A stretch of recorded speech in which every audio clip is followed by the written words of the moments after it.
আমরা অনেকেই এটা বুঝি না যে জীবন চালানোর জন্য একটা সঠিক পথ বেছে নিতে হয়।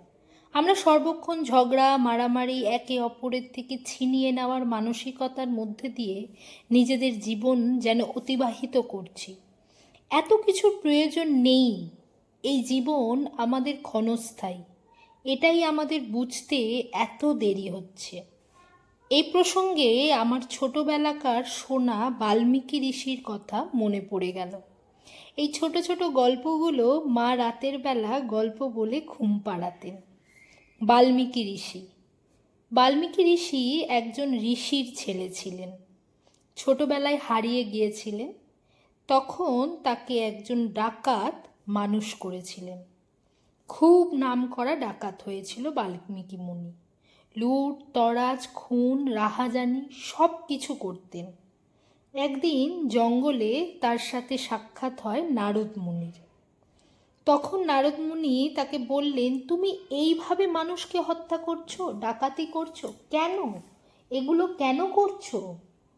তখন বাল্মীকি বলেছিলেন, আমার পরিবারের জন্য আমি এই সব কাজ করছি। তাদের দুবেলা দুমুঠো অন্ন জোগানোর জন্য আমি এই পথ বেছে নিয়েছি। তাদের ভালো রাখার জন্য আমি এই কাজ করি। এই অধর্ম কাজ যে তুমি করছো, এই পাপের ফল কি তোমার পরিবারের কেউ ভাগ নেবে? তখন বাল্মীকি মুনিকে নারদ মুনি বললেন, যাও গিয়ে জিজ্ঞেস করে এসো তোমার এই পাপের ভাগিদার কে কে হবে। বাল্মীকি মুনি নারদ মুনির এই কথা শুনে বাড়ি গিয়ে পরিবারের একে একে সবার কাছে তার এই পাপের ভাগিদারি হওয়ার কথা বললেন। পরিবারের একে একে সকলেই তখন তাকে উত্তর দিল, না, আমরা আপনার পাপের ভাগিদার হব না।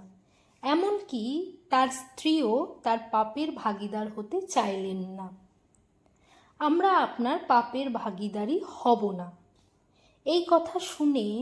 এই কথা শোনার পর তিনি ভয়ানক ডাকু থেকে মহান ঋষি বাল্মীকি হওয়ার যাত্রা শুরু করেছিলেন।